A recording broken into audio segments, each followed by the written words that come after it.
पढ़ेंगे अलंकार। अलंकार अलंकार को याद करने में बहुत दिक्कतें होती हैं, तो एक छोटी सी कविता बनाई है जिसके द्वारा हम 6 अलंकारों को याद करेंगे। 1 2 3 4 5 6 7 8 अलंकारों को याद करेंगे। ठीक है, एक छोटी सी कविता है आप लोगों के लिए, जिससे कि इस कविता को याद करके इस कविता को आप 2 3 4 बार देखना लगातार। ठीक है, तो इस कविता से अलंकार 8 अलंकार तुम्हारे बिल्कुल ऐसे याद आ जाएंगे। जैसे लिखा है, बार बार एक वर्ण आए अनुप्रियास की भाषा, और यमक में जोड़ा आकर अलग अलग दर्शाता, और श्लेष में एक शब्द के अर्थ अनेकों भाई, अतिशयोक्त में बढ़ चढ़कर छोटी बात बताई। चरण कमल एक मानकर रूपक की परिभाषा, सासी सम सरिस मान लो उपमा जी की आशा। उत्प्रेक्षा के संकेत समझ लो, मन मानो जन जानो, दो चीजों में भ्रम पैदा हो भ्रांत मन पहचानो। तो क्या है, देखो बार बार एक वर्ण आए अनुप्रियास की भाषा। अनुप्रियास अलंकार होता है। अनुप्रियास यानी बार बार एक शब्द एक ही शब्द अगर बार बार आता है किसी दोहे में, एक शब्द अगर बार बार आता है, एक शब्द एक वर्ण, शब्द नहीं वर्ण, ठीक है, शब्द तो पूरा हो जाता है, वर्ण अगर एक वर्ण बार बार आता है तो वहां पर कौन सा अलंकार होता है? अनुप्रियास अलंकार होता है। जैसे कि चाचा ने चाची को चांदी की चम्मच से चटनी चटाई। चाचा ने चाची को चांदी की चम्मच से चांदनी रात में चटनी चटाई। ठीक है, तो इसमें देखो चा कितनी बार आया है, लगातार चा आया है कि नहीं आया? तो एक वर्ण की आवृत्ति जो कितनी बार हो रही है? बार बार हो रही है। एक वर्ण की आवृत्ति क्या हो रही है? बार बार हो रही है। यानी तो तभी लिखा है बार बार एक वर्ण आए, बार बार एक वर्ण आए, तो वहां पर अनुप्रियास अलंकार होता है। ठीक है, अब आता है और यमक में जोड़ा आकर अलग अलग अर्थ दर्शाता। दूसरा आता है हमारा अलंकार यमक। यमक अलंकार, तो यमक अलंकार में क्या होता है? और यमक में जोड़ा आकर अलग अलग दर्शाता। यमक में क्या होता है? एक शब्द जो होता है वो 2 बार आता है। एक शब्द 2 बार आता है, लेकिन दोनों का जो शब्द तो एक ही होगा, लेकिन दोनों के शब्दों के अर्थ क्या होंगे? अलग अलग होंगे। दोनों शब्दों के अर्थ क्या होंगे? अलग अलग होंगे। जैसे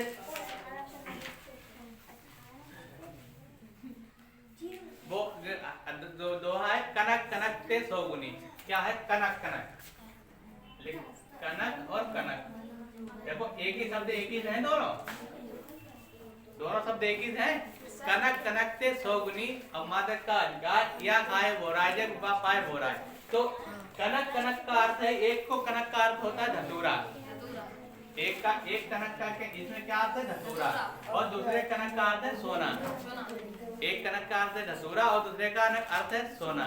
यानी एक को अगर कोई खा लेगा तो बोरा जाता है, धतूरा अगर कोई खा लेगा तो बोरा जाता है, और अगर सोना भी किसी को मिल गया तब भी वो बोरा जाता है। वो क्या करता है? बोरा जाता है। तो शब्द क्या, देखो एक शब्द ही है, एक शब्द 2 बार आया है, लेकिन दोनों का अर्थ क्या हुआ? अलग अलग आया है। इसलिए यहाँ पर क्या होता है? यमक अलंकार। अब आता है और श्लेष में एक शब्द के अर्थ अनेकों भाई। और श्लेष में एक शब्द के अनेकों भाई, तो श्लेष अलंकार होता है। फिर आता है हमारा श्लेष अलंकार। श्लेष अलंकार में क्या होता है? शब्द एक ही होता है, एक शब्द होता है, लेकिन उस शब्द के अर्थ कई भी होते हैं। शब्द एक होता है, लेकिन उस शब्द के अर्थ जो होते हैं कई होते हैं।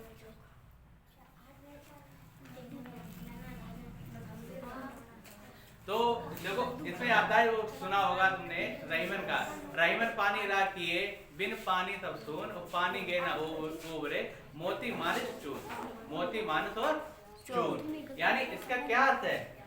पानी जो होता है, पानी की जो बूंद होती है, जब बरसात होती है, पानी की जो बूंद होती है, बरसात होती है, तो उस समय जब बरसात होती है तो एक पक्षी होता है जो ऊपर अपनी चोंच करके पानी को पीता है। ठीक है, तो उस पानी के 3 अर्थ बताएं।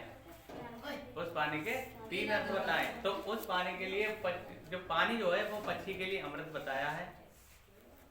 पानी किसके पक्षी के लिए अमृत बताया। और सीप में अगर पड़ जाता है, वही पानी अगर सीप में अगर पड़ता है तो मोती बन जाता है। और अगर मोतियां, और वही पानी अगर सांप पी लेता है, सांप पीता है, अगर पानी तो एक ही है, पानी तो एक ही है। और पानी अगर वो पक्षी अगर वो पीता है, ठीक है, तो वो अमृत होता है उसके लिए, क्योंकि वो पानी जो है पक्षी जो पीता है पानी, वो बरसात का ही पानी पीता है। और वो नीचे गिरा हुआ पानी नहीं पीता, वो ऊपर पहुंच करके ही पानी पीता है। तो उसके लिए वो पानी क्या है, अमृत के समान है। उसके लिए जो पानी क्या है, अमृत के समान है। और वही पानी जब सीप में पड़ता है, सीप में मोती निकलता है सीप में, तो पानी से ही बनता है इसे। तो वो अगर पानी से सीप में पड़ जाता है तो वो मोती बन जाता है। और वही पानी अगर सांप पी लेता है तो जहर बन जाता है। तो पानी के कितने अर्थ हैं, 3 अर्थ हैं। पानी कितने अर्थ होता है, 3 अर्थ हैं। ठीक है, तो यहाँ पर क्या है, एक शब्द के अर्थ अनेक हैं, एक शब्द के अर्थ जो है अनेक हैं। तो यहाँ पर क्या हुआ, श्लेष अलंकार। अर्थ संयुक्त में बड़ा चढ़ाकर छोटी बात बताए। अर्थ संयुक्त अलंकार यहाँ पर होता है, अर्थ संयुक्त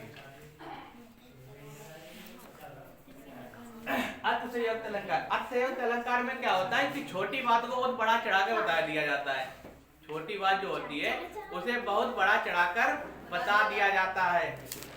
छोटी बात जो होती है उसे बहुत बड़ा चढ़ाकर बता दिया जाता है। जैसे तुमने सुना होगा, एक चौपाई है, हनुमान की पूंछ में लगना पाई आग, सारी लंका जर गई, गए निशाचर भाग। यानी हनुमान जी के पूंछ में आग भी नहीं लग पाई थी और सारी लंका भी जल गई।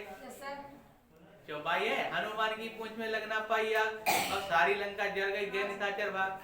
तो हनुमान की पूंछ में तो आग भी नहीं लग पाई, तब तक उसके सारी लंका जला दी। तो कितनी है, एक छोटी सी बात को कितनी बड़ा चढ़ाकर बताया गया। एक छोटी सी बात को कितना बड़ा चढ़ाकर बताया गया है कि हनुमान की पूंछ में लगना पाई आग और सारी लंका जल गई, गए निशाचर भाग।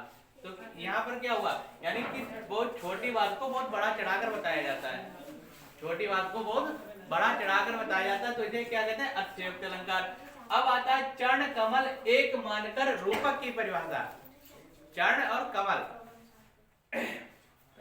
चरणों को जैसे कमल के समान मान लेते हैं, किसी चीज को उसके समान मान लेते हैं। कोई भी चीज जैसे दी हुई है तो उसे दूसरी चीज के समान मान लेते हैं, तो वो कहां पर क्या होता है, वहां पर रूपक, वहां पर क्या होता है, रूपक अलंकार होता है, रूपक अलंकार। जैसे चरण कमल बंदो हरि राय, चरण कमल बंदो हरि राय। चरणों की समानता किससे की गई है, कमल से। चरणों की समानता वहां किससे की गई है, कमल से। तो चरण कमल एक मानकर, यानी जो दो चीजें होती है उन्हें एक ही मान लिया जाता है। दो चीजों की तुलना जब की जाती है और उन जो तुलना की जाती है तो उन दोनों तुलना को एक माना जाता है, तभी बोला जाता है चरण कमल एक मानकर रूपक की परिभाषा। ठीक है, तो जहां पर एक ही दो चीजों की समानता की जाए, दो अलग अलग चीजों की समानता की जाती है, तो वहां पर क्या होता है, रूपक अलंकार होता है। फिर आता है सासी सम सरित, मान लो उपमा जी की भाषा। जिस चौपाई में सा सी सम सरित आ जाए, जिस चौपाई में सा सी सम सरित आ जाए तो वहां समझ लो उपमा अलंकार होगा। वहां कौन सा अलंकार होगा, उपमा अलंकार होगा। ठीक है, और एक और उत्प्रेक्षा के संकेत समझ लो, मन मानो और जन जानो। उत्प्रेक्षा के संकेत समझ लो, मन मानो और जन जानो। उत्प्रेक्षा के जहां भी दोहा या चौपदी होगी तो वहां पर मनु मतलब मान लो या जान लो, ऐसा शब्द आएगा। मान लो या जान लो, और माना या जाना, कुछ भी ऐसा शब्द आए तो वहां पर समझ लो, वहां पर उत्प्रेक्षा अलंकार होगा। वहां पर कौन सा अलंकार होगा, उत्प्रेक्षा अलंकार होगा। वहां पर होगा उत्प्रेक्षा अलंकार। फिर आता है दो चीजों में भ्रम पैदा हो, भ्रांतिमान पहचानो। अगर दो चीजों में भ्रम पैदा हो जाए, जैसे कोई चीज बताए, वहां पर कोई पूछे थे क्या है, तो कोई कहे चिड़िया है, कोई कहे बंदर है। ठीक है, तो ये भ्रम है, मतलब पहचान नहीं पा रहे हो कि ये चिड़िया है या बंदर है। दूर से देखने पर ये लगे कि ये चिड़िया है या बंदर है। ऐसा कोई भ्रांति वाला कोई भी दोहा आ जाए, उदाहरण आ जाए, तो जब जिसमें भ्रम उत्पन्न हो जाए कि ये चीज है कि नहीं है, ये चीज है कि नहीं है, तो वहां पर क्या होता है, भ्रांतिमान अलंकार होता है। क्या अलंकार होता है, भ्रांतिमान। भ्रांतिमान अलंकार होता है। ठीक है, जैसे नाक का मोती अधर की क्रांति से बीज द्रवणिका समझकर भ्रम से देखकर सहसा हुआ सुख मौन है सोचता है अन्य सुख एक कौन है। तो उसने क्या किया, नाक में जो मोती था, नाक में मोती जो था, तो उसको देखकर सुखा माने क्या होता है, तोता। हाँ तोता। तो नाक में जो मोती था तो उसे तोते ने देखकर उसे भ्रम उत्पन्न हो गया, था तो वो मोती, लेकिन उसे तोते को भ्रम उत्पन्न हो गया। वो समझा कि ये कोई किसी का कोई दाना तो नहीं है चुगने वाला, कोई अनाज तो नहीं है चुगने वाला, लेकिन था वो वहां पर वो मोती, इसलिए उसे क्या उत्पन्न हो गया, भ्रम उत्पन्न हो गया। तो क्या बीज डालने का समझ गया, वो समझा कि ये अनाज का कोई बीज है, अनाज का कोई बीज है, लेकिन वो था वहां पर मोती, तो उसे क्या हो गया, भ्रम हो गया। तोते को क्या हो गया, भ्रम हो गया कि क्या करें क्या ना करें। तो वहां पर क्या हो जाएगा, भ्रांतिमान अलंकार। तो देखो एक लाइन में फिर से पढ़ के देख लो कविता को। बार बार एक वर्ण अनुप्रयास की भाषा और यमक में जोड़ आकर अलग अलग अर्थ दर्शाता, और श्लेष में एक शब्द के अर्थ अनेकों भाई, अतिशयोक्ति में बढ़ चढ़ कर छोटी बात बताई, चरण कमल एक मानकर रूपक की परिभाषा, साथ ही सम सरिस मान लो उपमा जी की आशा। उत्प्रेक्षा के संकेत समझ लो, मन मानो जन जानो उत्प्रेक्षा, दो चीजों में भ्रम पैदा हो भ्रांतिमान पहचानो। ठीक है, इसी के साथ ये 8 अलंकार आपके क्लियर हो जाएंगे। इस कविता को बार बार पढ़ लेना, कम से कम 3 या 4 बार इसको देख लेना वीडियो को। ठीक है, तो आपको ये 8 अलंकार बिल्कुल कंफर्म याद हो जाएंगे, और इनसे कभी भी कोई भी क्वेश्चन आता है तो आप वहां पर 1 नंबर के जो है गेन कर जाओगे। अगर इसे ठीक से पढ़ लिया है तो 1 नंबर कहीं आपका नहीं गया। अलंकार जो आते हैं इन्हीं में से पूछे जाते हैं, जितने भी अलंकार पूछे जाते हैं किसी भी परीक्षा में, इन्हीं अलंकारों में से कोई ना कोई एक आ जाता है और उनसे पूछा जाता है। और जब अलंकार आएगा तो कहीं ना कहीं 1 नंबर के लिए आपको सोचना नहीं पड़ेगा। ठीक है।